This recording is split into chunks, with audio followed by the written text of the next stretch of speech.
अलग अलग तस्वीरें, तस्वीर नंबर 1 विमान क्रैश की, तस्वीर नंबर 2 किस तरह से पूरा कॉरिडोर बनाया गया, लोगों ने धुएं का गुबार देखा और ट्रैफिक को खुद से खाली करते गए। दूर कई किलोमीटर दूर तक यह काला होता आसमान नजर आया। 108 एम्बुलेंस जो यहां पर लगातार चलती है उसके जरिए, ग्रीन कॉरिडोर के जरिए एम्बुलेंस का आवागमन बनाया गया और ट्रैफिक पुलिस ने तत्काल कंट्रोल ले लिया था, क्योंकि 1:38 पर यह आखिरी कांटेक्ट होना और उसी के आसपास इस हादसे का होना। एटीसी से आखिरी कांटेक्ट 1:38। पीछे वाला पंखा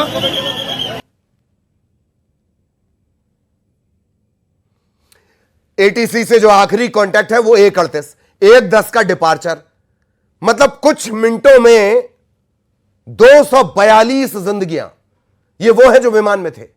जहां पर यह हादसा हुआ उसके तो अभी आंकड़े ही सामने नहीं आए हैं, यानी इतनी जिंदगियों का कुछ मिनटों में यह स्थितियां हो गई, जिंदगी मौत में तब्दील हो गई। एयर इंडिया का विमान क्रैश हुआ है और अब बड़े अपडेट, ये 40 यात्रियों के जो शव हैं वो अस्पताल लाए गए हैं। ग्रीन कॉरिडोर बाकायदा बनाया गया है, प्रधानमंत्री लगातार मॉनिटर कर रहे हैं। केंद्रीय गृह मंत्री से जुड़ा बड़ा अपडेट ये कि वो खुद गुजरात पहुंचने वाले, अहमदाबाद पहुंचने वाले हैं। अब तक जो जानकारी, AI-171 ये विमान बोइंग ड्रीम लाइनर, ये विमान का नंबर हो गया air India 171 Boeing dream liner series का ये विमान। इसी से अंदाजा लगा लीजिए कि जो एयरबस 320 होती है, जो छोटी फ्लाइट्स आप देखते हैं, उसका वजन खाली रहते हुए 40 से 44 हजार किलो, आसमान में उसका वजन 77,000 किलो हो जाता है उड़ते वक्त। और उसमें वो सबसे छोटे विमानों में से एक है, मतलब 20 सीटर को हटा दिया जाए तो 320 नॉर्मल कैटेगरी की फ्लाइट। लोगों को बचाने की और रेस्क्यू करने की कार्रवाई जारी है। ऑलमोस्ट 70 से 80% एरिया हमने क्लीन कर लिया, बाकी आने समय में हम लोग क्लियर कर लेंगे। मैं सभी मीडिया के मित्रों से रिक्वेस्ट करता हूं, सभी हमसे सहयोग करें, जितनी पुलिस, उसके अलावा जितनी भी agency, army, BSF, CISF, corporation, collector office के सभी स्टाफ, सभी यहाँ काम में लगे हुए हैं। प्लीज़ हमसे सहयोग करिए और थोड़ी सी हमारे लिए जगह बना के रखिए ताकि हम एम्बुलेंस को ग्रीन कॉरिडोर बना के हॉस्पिटल तक पहुँचा सकें। Thank you.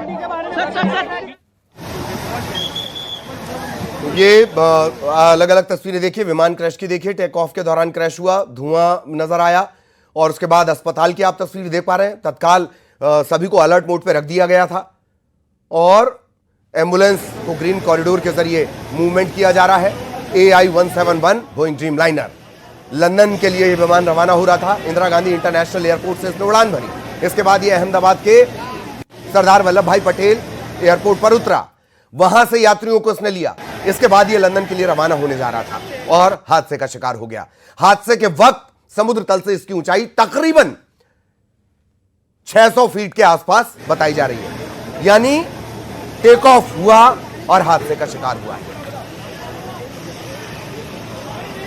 अलग अलग तस्वीरें, एक इमारत से इसके टकराने की बात सामने आ रही है, जहां पर ये क्रैश लैंडिंग हुई होगी उस पूरी की पूरी रिहाइश पर बड़ा असर पड़ा होगा। आप इसी से अंदाजा लगा लीजिए 200 किलोमीटर प्रति घंटे से लेकर 900 किलोमीटर प्रति घंटे तक की रफ्तार पर यह पूरा मैकेनिज्म काम करता है।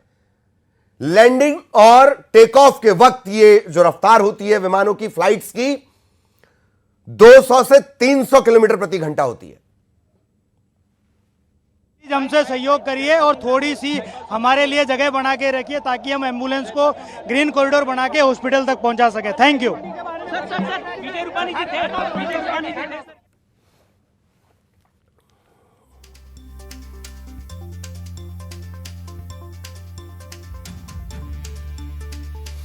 एयर इंडिया का विमान क्रैश हो गया है, बड़ा हादसा। अलग अलग तस्वीरों के जरिए इस पूरे हादसे को समझ लीजिए।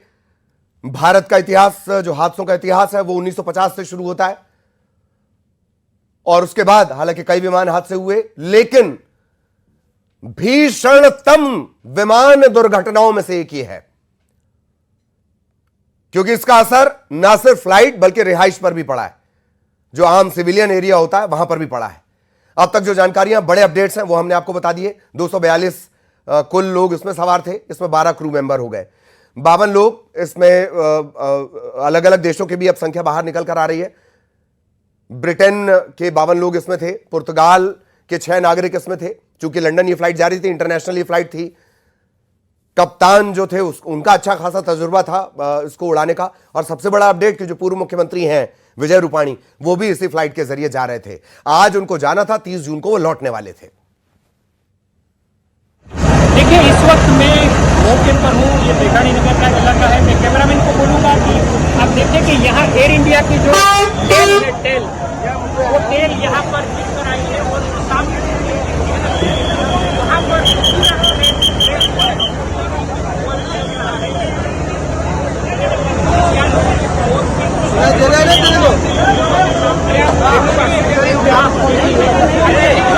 यहाँ से हटाने की कोशिश जारी है और एक बहुत बड़ी दुर्घटना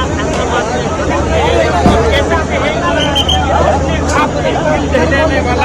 एक मंजर था और कई यात्रियों की जान इसमें जा चुकी है और अभी राहत और बचाव का कार्य जारी है। आप देखिए कि यहाँ अग्निशामक दल की मौजूद है, कमांडो की मौजूद है, एयर इंडिया का स्टाफ भी मौजूद है, जिनका एक यहाँ पर मूवमेंट शुरू है और यहाँ पुलिस कमिश्नर भी मौजूद है।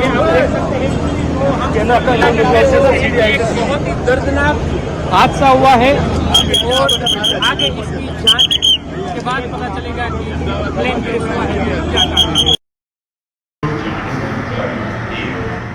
देख रहे थे, आपने देखा कि जो टेल है, इस विमान की टेल वो कहां पर आकर गिरी है, किस तरह की भीड़ लग गई है।